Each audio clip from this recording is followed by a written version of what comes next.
মানা করে গেলে ফটো তুলতো ফাঁকনামি করলে যাবে বাড়ি আমি কিছু কই না দেয় না এত জিজ্ঞেস তোলা লাগবে না রিপোর্টার ছবি বৃষ্টি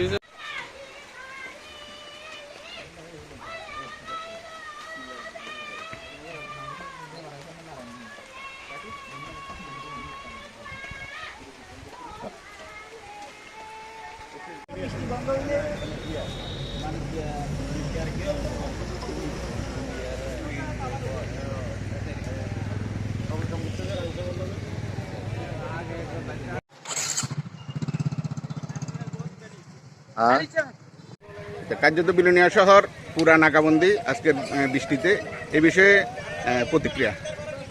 মানে কালকে সারা গভীর রাত থেকে যে বৃষ্টি শুরু হয়েছে, মিনিমাম 4 থেকে 5 ঘন্টা বৃষ্টি হয়েছে। এই বৃষ্টিতে পুরো শহরের বিভিন্ন জায়গায় জলমগ্ন হয়ে গেছে। আমাদের এই বিলোনিয়া বৈদ্যের টিলা, এই যে রাস্তা, এখানটায় 1 হাঁটু পরিমাণ জল ছিল। তো এখানটায় অনেক পুকুর ভেসে গেছে, মাছ, এলাকার জনগণরা মাছ ধরছে, রাস্তায় নেমে কচিকাচারা আনন্দ করছে, অনেক দিন পরে জল পেয়েছে। এই প্রথমবারের মতো আমার কাছে যতটুকু ধারণা, এই প্রথমবারের মতো বিলোনিয়ার শহরের এই যে এখানটায় এত পরিমাণে জল। তো মানে সারা রাতের টানা বৃষ্টিতে শহর, সারা বিলোনিয়া শহরে বহু পরিবার জলমগ্ন, বাড়িতে জল।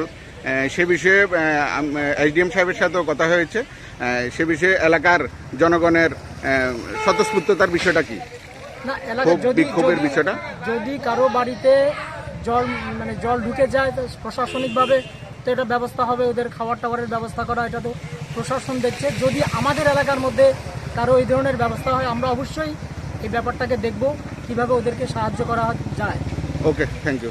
নমস্কার, আমি দিলীপ দেবনাথ, একজন ইঞ্জিনিয়ার, ওয়াটার রিসোর্স বিলোনিয়া।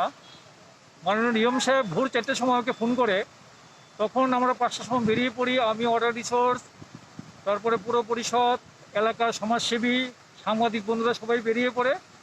যেখানে যেখানে বৃষ্টি জল জমছে সেখানে জেসিবি দেওয়া নালাগুলি পরিষ্কার করা হচ্ছে, এবং আমরা দেখি কোনখানে কোনখানে জল জমে থাকে। তো এই পৌর পরিষদের যে কর্মচারী আছে তারা খুব মনে প্রাণে কাজ করতেছে, করানোর ফলে তারপরে এই 3 ঘন্টার মধ্যে জলটা অনেকটা কমে গেছে। আশা করি বৃষ্টি না হলে আর 3-4 ঘন্টার মধ্যে জলটা কমে যাবে। কিন্তু স্যার, কাইন্ডলি সারা বিলোনিয়া শহর কালকের এক রাত্রে জলমগ্ন, সে বিষয়ে আপনার জাস্ট একটু প্রতিক্রিয়া। যে এক্সেস বৃষ্টি হয়েছে, প্রচুর বৃষ্টিপাত হয়েছে আমাদের নর্থ সারাসীমাতে। দুর্ভাগ্যবশত ইভেন ল্যান্ডস্লাইডে একজন মারাও গেছেন। তারপরে জর্জরিতে 2 জন আমরা রেস্কিউড করেছি, 2টা বাচ্চা, সেটাও ল্যান্ডস্লাইড হয়েছে এবং আমরা হাসপাতালে পাঠিয়েছি, এরা এখন সুস্থ আছে। তো ডিউ টু এক্সেস রেইনফল জল ওয়াটার স্টেশনের হচ্ছে, তবে আমাদের টিম পুরো আমরা কাজ করছি, ইভেন জেসিবি নিয়েও কাজ করছি, ম্যানুয়ালও কাজ হচ্ছে।